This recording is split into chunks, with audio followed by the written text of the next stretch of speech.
ಮಹಾನ್ ಮಾನವತಾವಾದಿ ಬಸವಣ್ಣನವರ ದಿವ್ಯ ಜಯಂತಿಯನ್ನು 1991ರಲ್ಲಿ ಪ್ರಾರಂಭವಾದ ನಮ್ಮ ಬಸವೇದಿಕೆ ಪ್ರತಿ ವರ್ಷ ಭಾಳ ಭಕ್ತಿ ಸಂಭ್ರಮದಿಂದ ಆಚರಿಸ್ತಾ ಬಂದಿದೆ.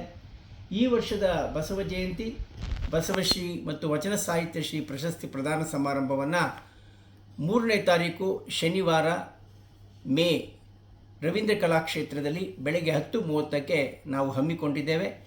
ಈ ಸಮಾರಂಭದ ದಿವ್ಯ ಸಾನ್ನಿಧ್ಯವನ್ನು ಆದಿಚುಂಚನಗಿರಿ ಮಹಾಸಂಸ್ಥಾನ ಮಠದ ಪರಮಪೂಜ್ಯರಾದಂತಹ ನಮ್ಮೆಲ್ಲರಿಗೂ ಮಾರ್ಗದರ್ಶಕರಾದ ಜಗದ್ಗುರು ಡಾಕ್ಟರ್ ನಿರ್ಮಲಾನಂದನಾಥ ಮಹಾಸ್ವಾಮಿಗಳು ವಹಿಸಲಿದ್ದಾರೆ.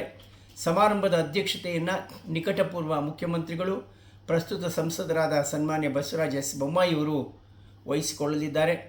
ಈ ಸಮಾರಂಭವನ್ನು ಉದ್ಘಾಟನೆ ಮಾಡಿ ಪ್ರತಿಷ್ಠಿತ ಬಸವಶ್ರೀ ಪ್ರಶಸ್ತಿಯನ್ನು ಪ್ರದಾನ ಮಾಡತಕ್ಕಂಥವರು ನಮ್ಮ ನಾಡಿನ ಮಾಜಿ ಉಪಮುಖ್ಯಮಂತ್ರಿಗಳು ಪ್ರಸ್ತುತ ಗೃಹ ಸಚಿವರಾದ ಡಾಕ್ಟರ್ ಜಿ ಪರಮೇಶ್ವರ್ ಅವರು. ಇದೇ ಸಂದರ್ಭದಲ್ಲಿ ವಚನ ಸಾಹಿತ್ಯ ಶ್ರೀ ಪ್ರಶಸ್ತಿಯನ್ನು ನೀಡಲಿಕ್ಕೆ ಕೇಂದ್ರ ಸರ್ಕಾರದ ಜಲಶಕ್ತಿ ಮತ್ತು ರೈಲ್ವೆ ಖಾತೆಯ ರಾಜ್ಯ ಸಚಿವರು ನಮ್ಮೆಲ್ಲರ ಮಾರ್ಗದರ್ಶಕರಾದ ವಿ ಸೋಮಣ್ಣನವರು ಆಗಮಿಸಲಿದ್ದಾರೆ. ಮತ್ತು ವಚನ ಜ್ಯೋತಿ ಕೃತಿಯನ್ನು ಬಿಡುಗಡೆ ಮಾಡಲಿಕ್ಕೆ ನಮ್ಮ ನಾಡಿನ ಕೈಗಾರಿಕಾ ಸಚಿವರಾದ ಮತ್ತು ವಚನ ಪಿತಾಮಹ ಫಾಗು ಅಳಕಟ್ಟಿ ಸಂಶೋಧನಾ ಕೇಂದ್ರದ ಅಧ್ಯಕ್ಷರಾದ ಸನ್ಮಾನ್ಯ ಎಂ ಬಿ ಪಾಟೀಲ್ರವರು ಆಗಮಿಸಲಿದ್ದಾರೆ.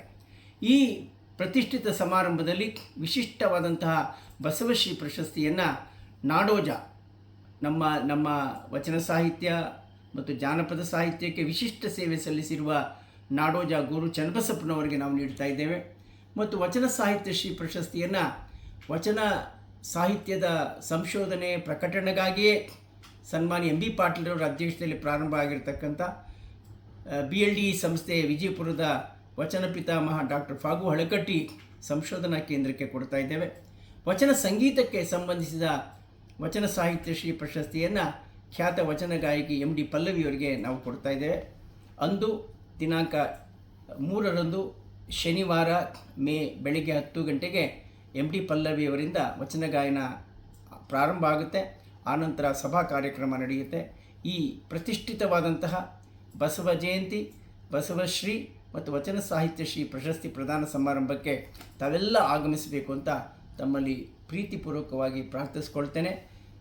ಮೇ 3ರಂದು ಶನಿವಾರ ರವೀಂದ್ರ ಕಲಾಕ್ಷೇತ್ರ ಬೆಳಿಗ್ಗೆ 10 ಗಂಟೆಗೆ. ಎಲ್ಲರಿಗೂ ಶರಣಾರ್ಥಿ.